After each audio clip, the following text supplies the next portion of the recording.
Viongozi wa upinzani wameendelea kukosoa utendakazi wa serikali wakiapa kuhakikisha Rais William Ruto anaondoka mamlakani baada ya uchaguzi mkuu wa mwaka 2027. Wakizungumza wakati wa ziara yao kaunti ya Nakuru, viongozi hao wameikosoa serikali kwa kuondoa vikwazo katika usambazaji wa vitambulisho, wakidai kuwa hii inatoa nafasi kwa wahalifu kupata stakabadhi zitakazowawezesha kuendeleza uhalifu nchini. Pia wamekashifu serikali kwa madai kuwa ilinuia kuvuruga ziara yao kaunti hiyo kwa kuweka vizuizi barabarani. Nasema Kasongo aende, Kasongo aende. Baada ya kukamilisha ziara yao ya siku 3 eneo la Gusii mapema wiki hii, One term. Harambee!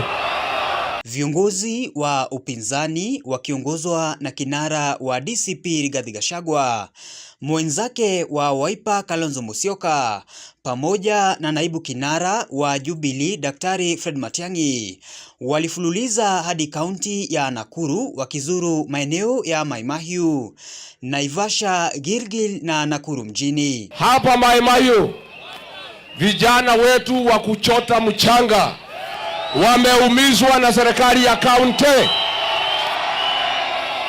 Kila siku kaunti inaokota shilingi milioni 4, na hii shamba ya Uaso Kedong pahali mungechota mchanga imeibiwa na Kasongo. Kasongo anasema ati sisi hatuna akili, ati sisi hatuna ajenda, ati sisi hatuna mpango.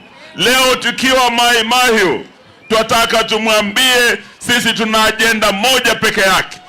Ajenda yetu ni kukomboa Kenya. Ziara hii ikitoa nafasi kwa viongozi hao kuikosoa serikali, wakishinikiza kuwa watahakikisha kwamba Rais Ruto anaondoka mamlakani mara baada ya uchaguzi mkuu ujao. Kule Nakuru mumeona Ruto na watu wake makateli wenzake wamenyakua ardhi karibu hata State House ya Nakuru inanyakuliwa na hoteli hapa. Vile wewe uko na nia ya kuiba, hata sisi tuko na akili, tunajipanga kulinda kura zetu. Musibabaishwe na matokeo ya by election.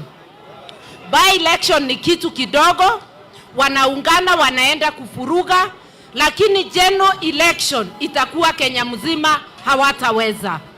Hata Moi hatukuondoa kwa by election, tulimuondoa kwa general election. Saa hii watoto wetu wengine katika grade 10 bado hawajaenda shule. Kama ni uoni ukweli nasema ama ni uongo? Kule shuleni vitabu havijafika kwa watoto wetu.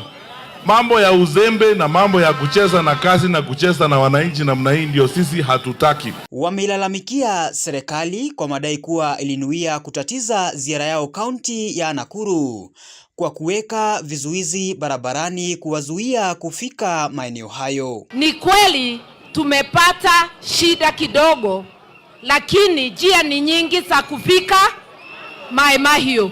Tumepitia ya Kijambe na tumefika au hatukufika? Watajaribu zote lakini hawatafaulu. Huyu gavana alikuwa anasema ati Rigiji asifike Nakuru. Nakuru ni kwake? Nakuru ni ya mama yake? Nimefika sijafika?